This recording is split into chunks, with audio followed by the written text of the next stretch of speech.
Ве молам за внимание, почитувам колега. Рековте во вашето изложување, добро е да се подсетиме. Да се подсетиме. Рекет 1 ви значи нешто, рекет 2 ви значи нешто, рекет 3 ви значи нешто. Кажете ми да престанам да бројам со рекетиве. Покрај тоа што го изрекетиравте населението на ваков начин, тоест првим со фирмите почнавте, сега почнавте и на населението рекет да удирате. Како? Значи, со воведување на такси, еколошки такси, сега на крајот од мандатот ви текнува, кога доаѓаат локалните избори, вие зелени да бидете. Зелени сте во многу други работи, само во работењето не сте еколошки. Ве молам, колешке, за внимание. Спомнавте Штип. Сме изгубиле на локалните избори. Нема многу да зборувам за тоа, како беше организирано, како се правеше во 5 до 12. Ама овде многу сакам да спомнам еден момент за вашиот моментален градоначалник на Штип. Да ви кажам наискрено, каков лик имате за градоначалник кој сам си вика дека е Господ, нека ни е Господ на помош. Добри политики се, колега, криминал, корупција, судство со партиски членови. Дали се ова добри политики? И да ме повикувате на иста страна да бидеме. Во ниеден случај нема да бидеме на иста страна, се додека се водат вакви штетни и погубни политики. Гасификација. Ми спомнувате 180 километри. Ја гасификацијата ви ја спомна во општината од која доаѓаме. Во Кисела Вода, до каде е гасификацијата? Имавте рок ветен од 2021 година. Вие знаете дека немате ни проект направено за гасификацијава, а да не ви ги спомнувам повторно истите проекти. Срамота е да спомнуваме за булевар Борис Трајковски.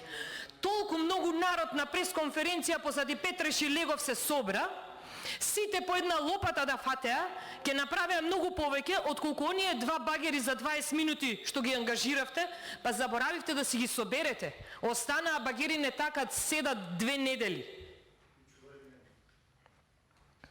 Градежна офанзива секое лето. Градежна офанзива ли е, колега, да крпите дупки, ама во град Скопје знаете како се анализираат и се гледаат дупките? Има една фирма, се вика Flyken.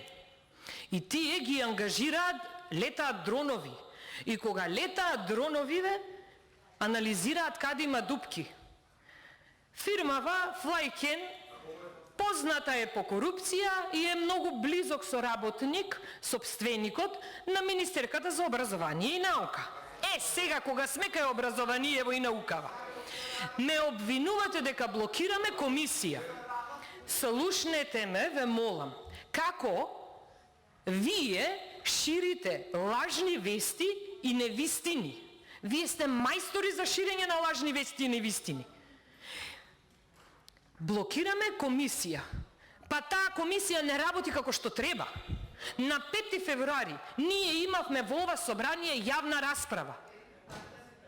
Требаше да се договорат заклучоци од таа јавна расправа, по правила на нештата според деловничкото работење.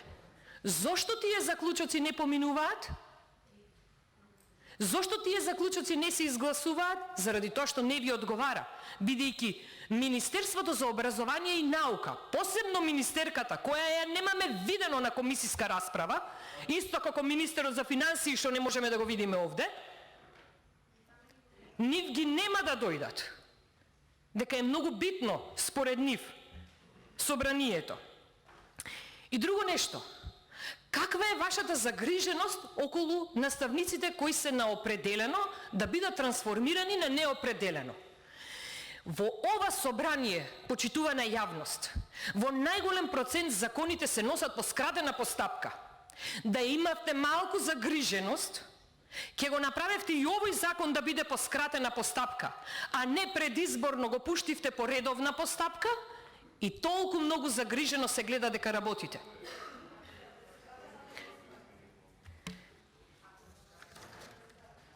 Спомнавте за здравство. Јас, да ви кажам, ви поставив прашање, колку вакцини има Македонија платено, бидејќи земавме заем од 90 милиони евра, бидејќи секојдневно ја слушам само. Масовна имунизација ќе продолжи со донација од Србија, Данска, Кина, Бугарија, Грција, Турција, но се е донации.